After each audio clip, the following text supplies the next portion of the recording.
ನಾಳೆ Ballari by election ಫಲಿತಾಂಶ ಇದು ರಾಜ್ಯ ರಾಜಕೀಯ ಚಿತ್ರಣವನ್ನ ಬದಲಿಸುತ್ತಾ ಸರ್ಕಾರಕ್ಕೆ ಏನಾದರೂ ಕಂಟಕವಿದೆಯಾ?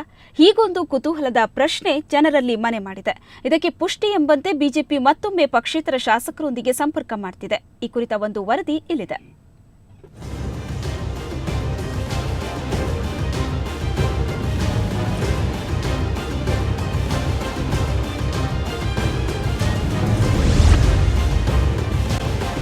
ನಾಳೆ ಬೈ ಎಲೆಕ್ಷನ್ ಫಲಿತಾಂಶ, ಸರ್ಕಾರದ ಬುನಾದಿ ಭದ್ರಕ್ಕೆ ಬಿಜೆಪಿ ಪ್ರಯತ್ನ.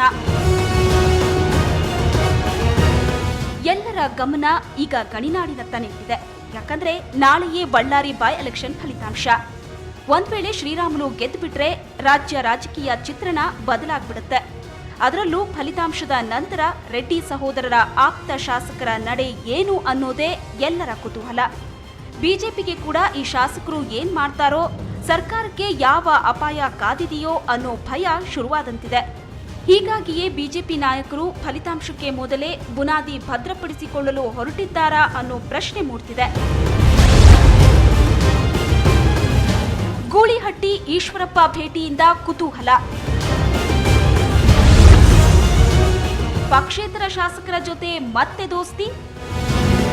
ದಕ್ಷಿಣ ಭಾರತದಲ್ಲಿ ಮೊದಲ ಬಾರಿಗೆ ಬಿಜೆಪಿ ಸರ್ಕಾರ ಅಸ್ತಿತ್ವಕ್ಕೆ ಬರಲು 6 ಪಕ್ಷೇತರ ಶಾಸಕರು ನೆರವಾಗಿದ್ರು.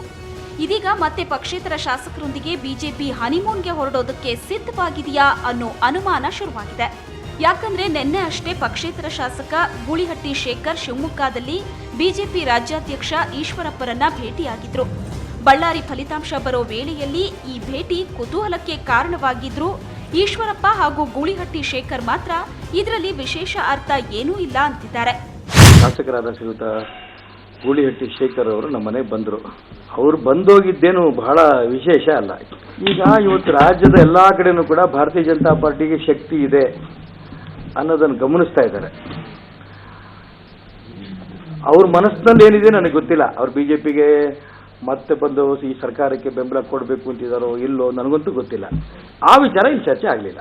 ಇಲ್ಲ ಇದನ್ನು ಇವತ್ತು ಬಂದಿರೋದು ಇದನ್ನ ಬೇರೆ ಅರ್ಥ ಇರ್ತದೆ. ಇದೊಂದು ಖಾಸಗಿ ಯಾಕಂದರೆ ಇದು ಅವ್ರ ಜಿಲ್ಲಾ ಉಸ್ತುವಾರಿ ಸಚಿವರು ನಮ್ಮ ಚಿತ್ರದುರ್ಗ ಆಮೇಲೆ ಸಂಬಂಧಪಟ್ಟ ಕೆಲಸಗಳಿತ್ತು. ಹಾಗಾಗಿ ಅವರು ಕಾರವಾರ ಹೋಗ್ತಾ ಇದ್ದೀನಿ ಅಂತ ಹೇಳಿ ಮತ್ತೆ ಎಲ್ಲ ಇಲ್ಲಿ ಆಲ್ಟ್ ಆಗಿದೆ. ಇದೇ ವೇಳೆ ಮಂಡ್ಯದಲ್ಲಿ ಪ್ರತಿಕ್ರಿಯೆ ನೀಡಿರೋ ಮಳವಳ್ಳಿಯ ಪಕ್ಷೇತರ ಶಾಸಕ ನರೇಂದ್ರ ಸ್ವಾಮಿ, 5 ಮಂದಿ ಪಕ್ಷೇತರ ಶಾಸಕರು ಒಗ್ಗಟ್ಟಾಗಿದ್ದೇವೆ, ಒಂದೇ ನಿರ್ಧಾರ ಕೈಗೊಳ್ತೇವೆ ಅಂದಿದ್ದಾರೆ. ಅದು ಆ ಸಂದರ್ಭದ ಮಾತು. ಇನ್ನು ನಾವು ಊಹೆನಲ್ಲಿ ಯಾಕೆ ಉತ್ತರ ಕೊಡಬೇಕು ಅಥವಾ ಮಾತಾಡಬೇಕು? ನಾವು ಒಪ್ಪಬಹುದು, ಒಪ್ಪದೇನೂ ಇರ್ಬೋದು. ನಮ್ಮ 5 ಜನರ ಒಗ್ಗಟ್ಟಿನ ತೀರ್ಮಾನ ಅದರಲ್ಲಿರ್ತದೆ. ವಿಧಾನಸಭೆಯಲ್ಲಿ ಸದ್ಯ ಬಿಜೆಪಿ ಪಕ್ಷದ 119 ಶಾಸಕರಿದ್ದಾರೆ. ಸರ್ಕಾರ ಉಳಿಯಲು 113 ಶಾಸಕರಿದ್ರೆ ಸಾಕು. ಆದರೆ ಶ್ರೀರಾಮುಲು ಪರವಾಗಿ 3 ಶಾಸಕರು ನೇರವಾಗಿ ಗುರುತಿಸಿಕೊಂಡಿದ್ದಾರೆ. ಅವರನ್ನ ಈಗಾಗಲೇ ಪಕ್ಷದಿಂದ ಅಮಾನತು ಮಾಡಿದ್ದೂ ಆಗಿದೆ. ಒಂದು ವೇಳೆ ಶ್ರೀರಾಮುಲು ಗೆದ್ರೆ ಮತ್ತಷ್ಟು ಶಾಸಕರು ಶ್ರೀರಾಮುಲು ಪರ ಹೋಗೋ ಸಾಧ್ಯತೆ ಇದೆ. ಹೀಗಾಗಿಯೇ ಬಿಜೆಪಿ ನಾಯಕರು ಹೇಗಾದರಾಗ್ಲಿ ಮೊದಲೇ ಸರ್ಕಾರವನ್ನ ಭದ್ರಪಡಿಸಿಕೊಳ್ಳೋ ಪ್ರಯತ್ನ ಮಾಡ್ತಿದ್ದಾರೆ. ಇದಕ್ಕಾಗಿಯೇ 5 ಪಕ್ಷೇತರ ಶಾಸಕರಿಗೆ ಬಿಜೆಪಿ ಗಾಳ ಹಾಕಲು ಶುರು ಮಾಡಿರೋ ಹಾಗಿದೆ. ಇದಕ್ಕೆ ಈಶ್ವರಪ್ಪ ಗೂಳಿಹಟ್ಟಿ ಶೇಖರ್ ಭೇಟಿ ಹಾಗೂ ನರೇಂದ್ರ ಸ್ವಾಮಿ ಹೇಳಿಕೆ ಪುಷ್ಟಿ ನೀಡ್ತಿದೆ. ಬ್ಯೂರೋ ರಿಪೋರ್ಟ್, ಸುವರ್ಣ ನ್ಯೂಸ್ 24/7.